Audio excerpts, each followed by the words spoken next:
welcome to the Phoenix Generation. My name is Ashley, I'm the senior intern, and today we're here with Dr. Lua Hancock. She's the director of the Phoenix Generation movement. Now, we heard a little bit about the Phoenix Generation, but I want to read out loud the pillars, and then I want to understand why you decided to join it and what's the movement behind this.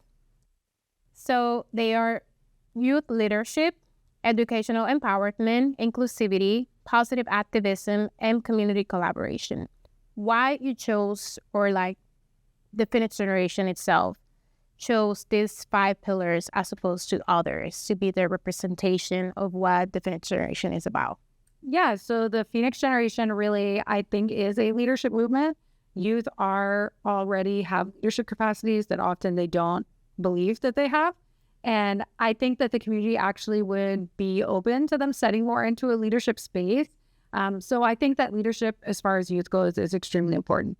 And I think leadership today, given the state of the world, requires what we call positive activism, which is activism in a way where we're also contributing to bringing some solutions and active work to solving the large, complicated issues in our community.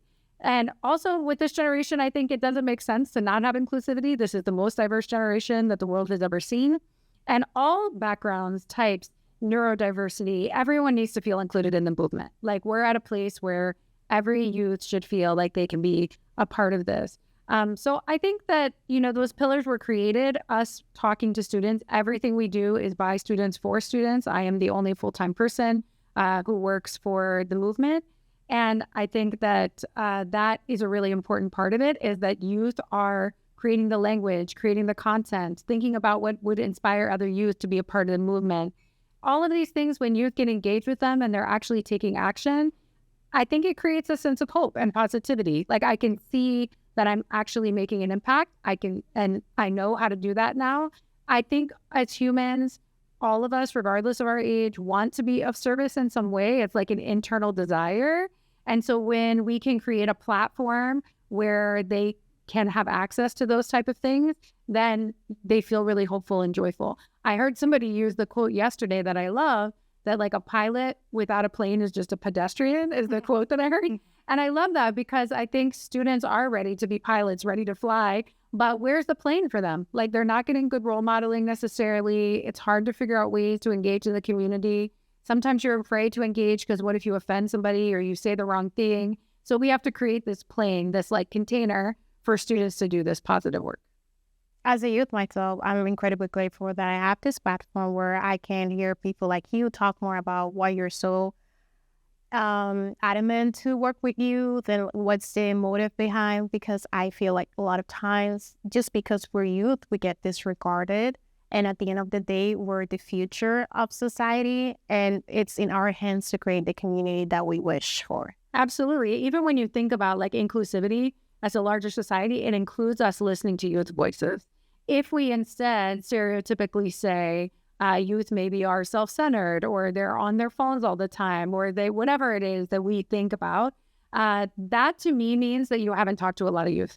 Because if you've actually actively engaged with a lot of youth, you know that there's a lot of creativity, there's a lot of anxiety, there's a lot of hesitation, but there's also like a real desire. When we do the interviews for Phoenix Generation, we interview hundreds of students for our positions. One of the things they say the most is, yes, I want to work with you all for the leadership opportunity, for the scholarship, but I want the mentorship. I want to know how to do this better. And so I love working with this generation. I think that they're very open, not super set in their ways, and they want to see the world be different, but don't necessarily have the tools. That we can fix. We can figure out how to insert the tools, and then that can spread all throughout Central Florida. Wow. So how do you get started in this movement? What prompted you to be part of the Phoenix Generation as opposed to, let's say, something else?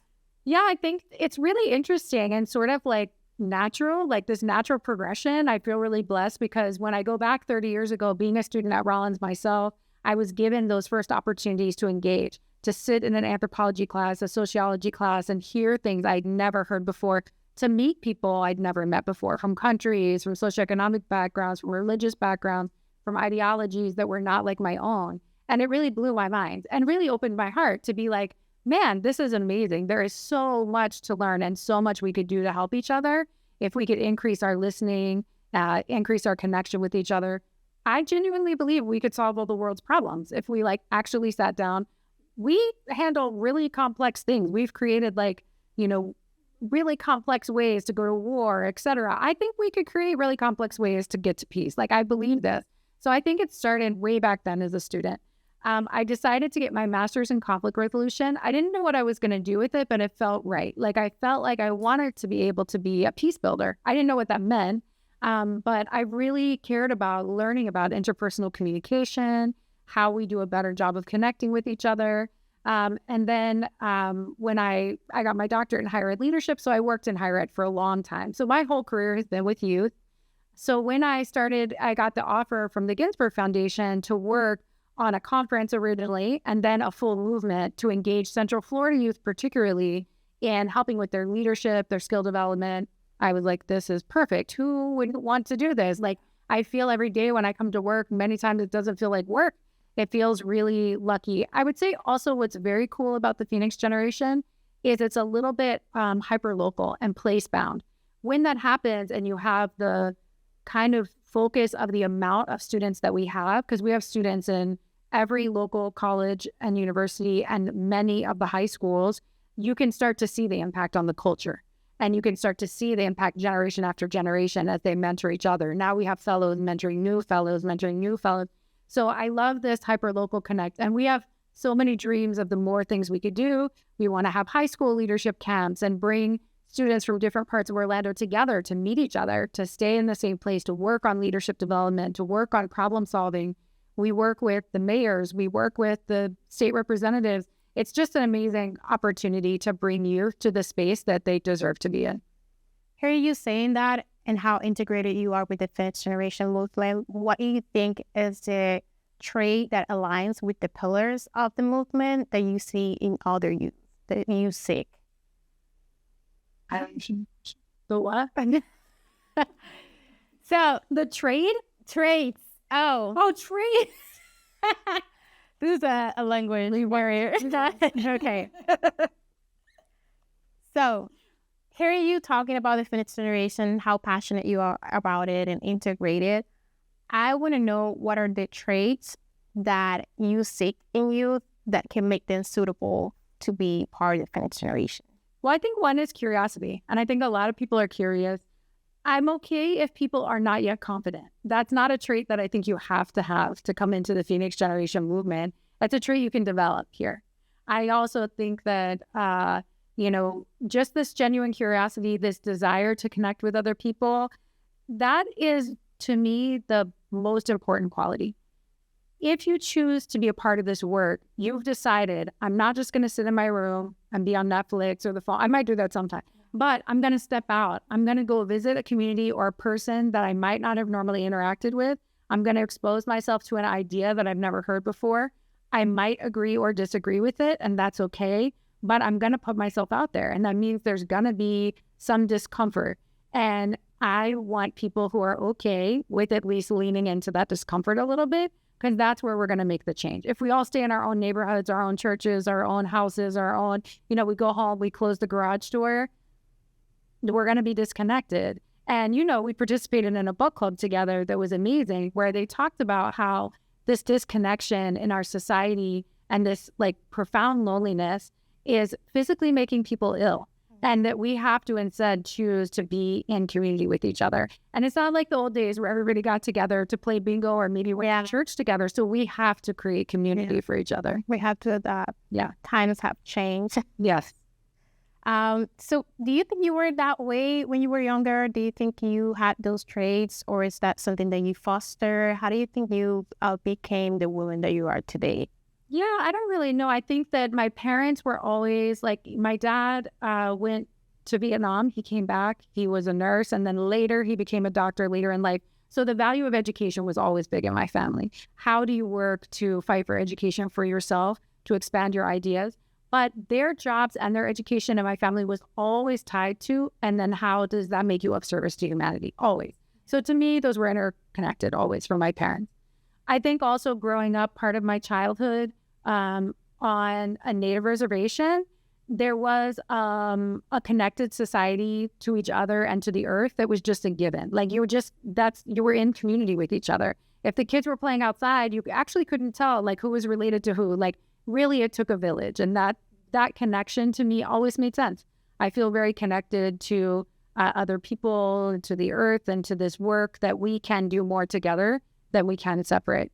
I think especially in the name of religion, the things that our world has done as far as war and continues to do in the name of religion is probably humanity's biggest failure.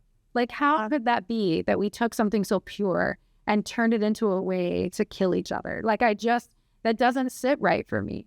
So I've always been like, well, if you don't like it, then you should do something about it. And I do stand up for it. Maybe I will protest against it. But the reality is where I feel better in my work is building something different. And as I build something different, I find that a lot of people are attracted to it. The Phoenix generation has grown faster almost than we can keep up with because the youth want it so much. Just this week, I had a couple more youth email me and say, hey, I just heard about this. I'm going to come to all your events, but do you have any more leadership positions open? And so I think this thought that like youth are disengaged or they don't care or whatever is actually on us as adults. It's actually not how the youth feel. It's the society that we've created. So it's our job to create the society that they're asking for. So I love being a part of it. And I'm so grateful to have a donor who believes in this, who funds the movement so that we can make sure, and so many donors in the community fund the movement. We have private donors and corporate donors and all these people who have said, yes, I will fund this because I believe in the work that you're doing. Okay, now for our final question. Something that stuck out for me is that having spoken to Mr. Ginsburg and Mr. McMurrin and now you, all of you seem to have in common that family was the first place where you learn how to be of service of others. My question is, for those people who are like educators or maybe youth that are parents already, how do you think they can work to instill those same values in their circle and their families, as well as how they can be of service in their community and engage in a way where they know they're making a positive impact? Yeah, I think really it is role modeling. It's not words. So of course my parents said inspiring things to me, and I'm sure that Marc and Alan said too. But I saw them every day just living it. Like when they came home, the way they talked about work at dinner, the way they talked about work in the car. So I think we know of children in our communities who aren't probably getting that, who aren't probably getting some positive framework about the ways that they could engage in the world. So whether it's just mentoring your neighbor, taking in a foster kid, if you're a teacher at school, taking someone under your wing, studies have shown that that matters. When one adult notices a child and says, hey, Ashley, I think you're a really good writer. Would you write more with me? Or that really changes people. That moment when someone notices them and says, hey, I've noticed this about you.